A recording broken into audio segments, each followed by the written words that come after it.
पहलगाम पर हमला और निर्दोष लोगों की हत्या और कलमा पढ़ना के कलमा पढ़ के बताओ।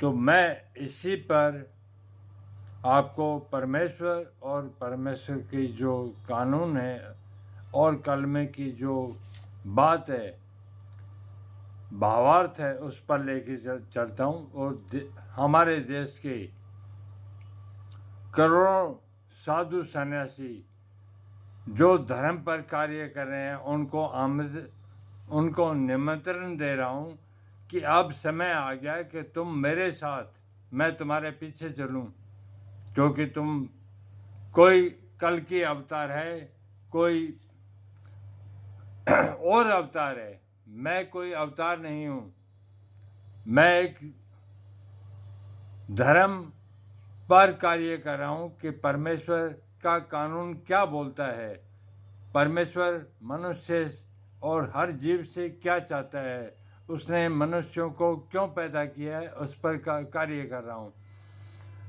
मैं अपने आप को कोई उपाधि देने का अधिकार नहीं रखता कि मैं मेरे नाम के आगे श्री लगा लूँ या नाम के पीछे जी लगा लूँ या सदगुरु बन जाऊँ। ये मेरा काम नहीं है।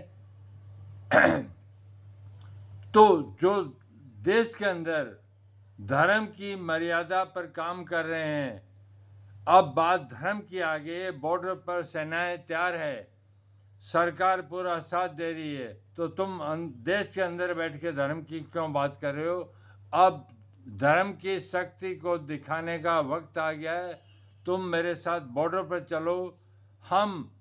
मैं तुमसे वादा करता हूँ कि इस बॉर्डर या पाकिस्तान या अफगानिस्तान की बात नहीं है, पूरे अरब तक कलमा पढ़ूंगा मैं और लोग उसको स्वीकार करेंगे। अगर तुम साधु संत हो, अगर तुम्हें कलमे का ज्ञान नहीं है तो मैं ज्ञान बताता हूँ कि कलमे का भावार्थ और उसका अर्थ क्या है और उसकी शक्ति क्या है। कलमे का मतलब है ओम नमः शिवाय। मैं पूरे अरब तक इस कलमे को पढ़ने की ताकत रखता हूँ और वहाँ नारे लगवा सकता हूँ। और इस कलमे पर चल के हम देश और दुनिया में जो एक परमात्मा और एक धर्म है उसको बचा सकते हैं। साधु का मतलब ये नहीं कि आप अपने डेरों में बैठे रहो और शांति के समय अशांति फैलाओ। अब अशांति है, अशांति के समय शांति करो, शांति के लिए बॉर्डर पर आओ। अगर तुम सच्चे धर्म गुरु हो तो अपने कार्य को कर्मयोगी के रूप में पेश करो।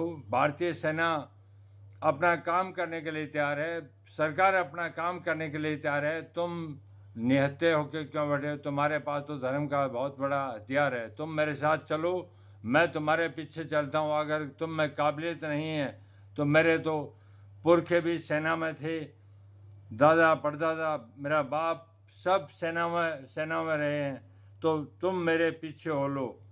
क्योंकि ये महाभारत जैसा युद्ध है। युद्ध के अंदर श्री कृष्ण ने धर्म गुरु के रूप में क्या कार्य दोनों सेनाओं के बीच में रथ खड़ा कर दिया था कि युद्ध करना आवश्यक है, यही काम हमें करना है। अब चुप न रह के कोई पर्चे बांट रहा है, कोई पर्चे खोल रहा है हनुमान जी के नाम से, कोई बागेश्वर धाम चला रहा है, उससे ठीक है, वो अच्छी बात है।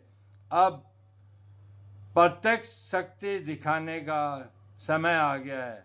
अगर वास्तविक शक्ति है तो आप मेरे साथ चलो, और डर लगता है तो मेरे पीछे चलो। मैं कलमा पढ़ूंगा और कलमा पूरे पाकिस्तान और अरब कंट्री के अंदर फैलेगा। इससे अशांति नहीं, शांति पैदा होगी। और कलमा है ओम नमः शिवाय।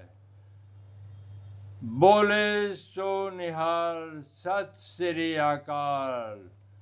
ये एक ही कलमा है जो अलग अलग ग्रंथों में दिया हुआ है। तो आप चलिए, मैं आप तो अंदर बैठ के कार्य कर रहे हैं, अंदर बैठ के कार्य ने धर्म को फैलाव, धर्म का फैलाव जरूरी है। अगर सच्चे साधु हो तो आओ, हम बॉर्डर पर चलते हैं सेना को मार्गदर्शन करने के लिए, और आगे जो है उनको कलमे के अंदर लाने के लिए। और इस समय अगर देश और दुनिया का साथ नहीं दोगे तो तुम साधु नहीं स्वाधु हो, और तुम धर्म के नाम पर पाखंड कर रहे हो।